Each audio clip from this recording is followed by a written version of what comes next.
All right, gang, it's Hexy. Let's let's wrap up our four turn scenario. 7.6, the tip of the spear.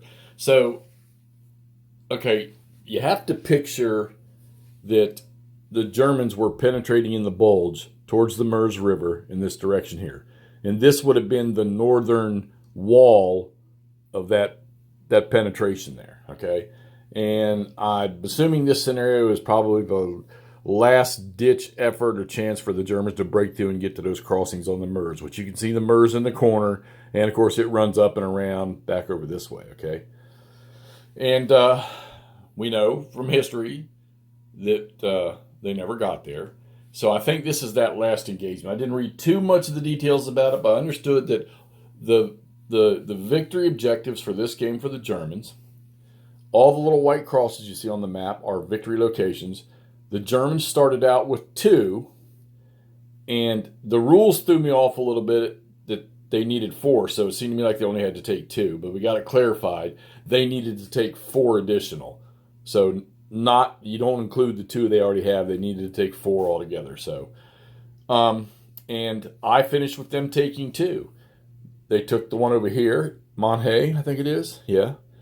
And then they took the one here in the middle. Don't even ask me to pronounce that one, okay? And once they got that, it was pretty easy for them to hold on to.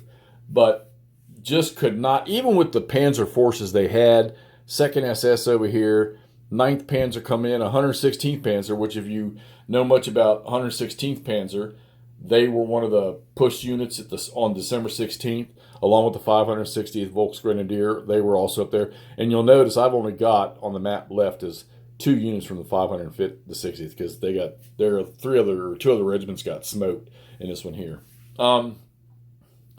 Different play from the original Ardennes. Different play / scenario rules from any of the other games. DG is not really the big thing in this game like it is in all the other ones. Your barrage, half barrage and full barrage are your big things in this game here, where you can reduce the effective attack strengths, defense strengths, and movement of your opponents, okay? And they can do the same to you. Of course, everybody knows that in the bulge, the U.S. artillery was just, they had the numbers for it, okay? The Germans had it on the initial attacks on the 16th, but after that, the U.S. just masses of artillery. They were, not quite to the level of what the Russians had in the East Front, but still, the superiority in artillery definitely belonged to the U.S. And by this time in the war, air did too. Now, granted, how much air you had in the bulge, but you do have air in this game. It's, I don't want to say it's massive, but it in this game here, they've made air to be able to drop supply, which is really cool because you can choose one of your air points and you can drop it on the map anywhere you want as supply, even drop it on top of a German unit if you want. It doesn't represent a place where you drop supply, but what it does is it's not just one airplane. It's probably a few sorties of them in this thing. But any unit that's out of supply within 5 hexes of wherever you put that marker, you can use that to fix your out of supply. Now, there is no out of supply in this game as far as a marker goes. If you're out of supply, you're DG'd. So, and you definitely want to get the DGs off of that artillery in order for them to shoot. Because you're DG'd, you're not barraging. If you're DG'd, you're not overrunning. If you're DG'd, you're not exploiting. If you go DG in the middle of an exploit, you're done, okay? So, and DGs affect everything. So if you move through a stack with a DG, you become DG too, okay? That's just the way it is. And you carry that with if you're in a stack that's DG'd and you leave it, you carry the DG with you. Now, I'd have to say that the key to this game is the barrage. And when you barrage, you have a half barrage, and then you have a full barrage. Now, there's no strength points for the artillery other than defense. They have a range in brackets, and that's how far they can shoot. Now, you also have divisional integrity. So, units that are assigned to a particular division can only be spotted for by a unit from that division, or you have independent ones that can fire for anything, okay? Stacking's the same way. Don't mix your stacks outside of your divisions, or else you just immediately get DG. You don't want to do that. You do have temporary where you can move through something, okay? So it's not the division integrity that we're used to, where you might get a +1 die roll modifier because every unit attacking was from the same division. It's not the typical division integrity that we're used to seeing to. So there's a lot of unique concepts in this game, and I got to tell you, they're pretty good. I was a little unsure about how this was going to play, but was excited to do it. And I kept thinking to myself, all right, well, we're going to do a lot of overruns with these Panzers. Well, I got news for you. It's not that easy. I don't care if you have 3 units stacked. This is terrible ground to fight on. You're going to be isolated mostly to road movement. Any kind of continuation or retreat and stuff needs to be down roads. Your roads are your main thing. And of course, they were in the Ardennes. They were in the Bulge in 44. And they were when the Germans came busting through the Ardennes in 1940. All right. They just did it at a non-winter time in 1940.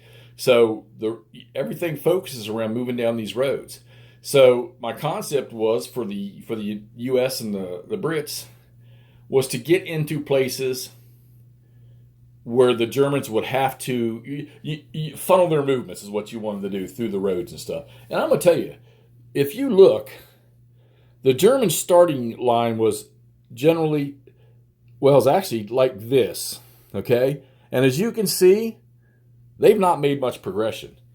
They were making it up here, but 7th Armored came in and took care of that problem. And these were probably some of the strongest units. The most powerful units were these ones from 9th Panzer, okay?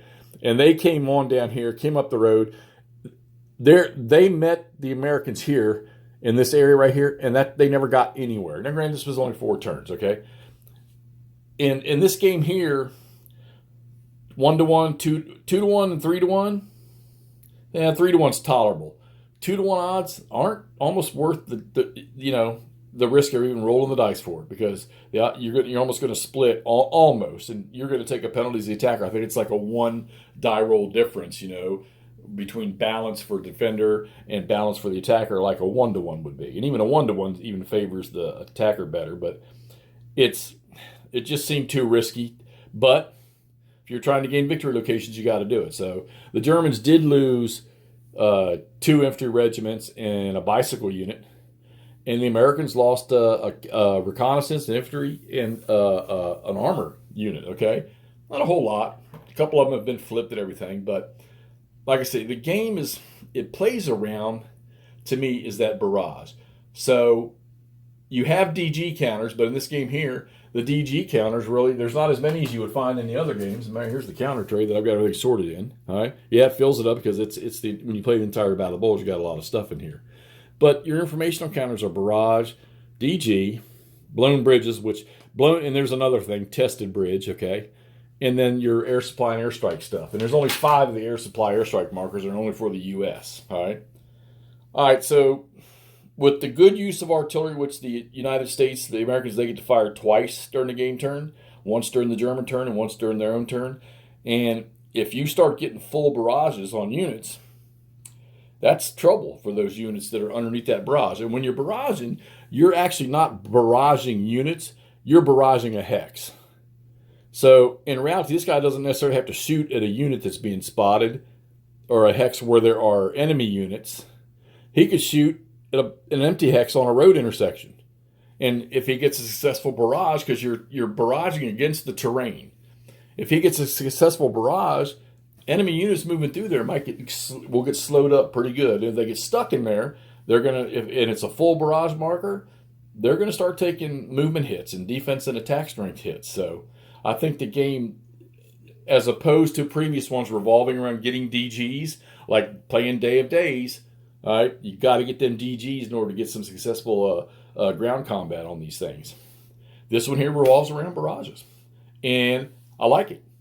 This is a different flavor to the system, and I think it can be quite useful going forward. It'd be kind of exciting to play with. I know this little 4-turn scenario was. So I played this one. Wardrobe, he played a little 5-turner called the Goose Egg. Check it out on his channel over there. Wardrobe Plays World War II. This is Ardennes II, Multiman Publishing's newest standard combat series release. I know a bunch of us have just got it here recently.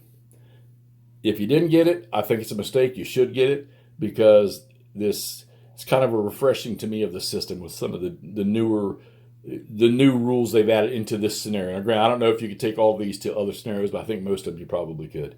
But get out there, grab yourself a copy of it, play it. We're going to play the campaign probably in December when it's Bulge time. Me, Wardrobe, and McMurray. So, all right, there you go. Ardennes II, Multi-Man Publishing. Let's get this up so you all can see what the end was like. Talk to you soon.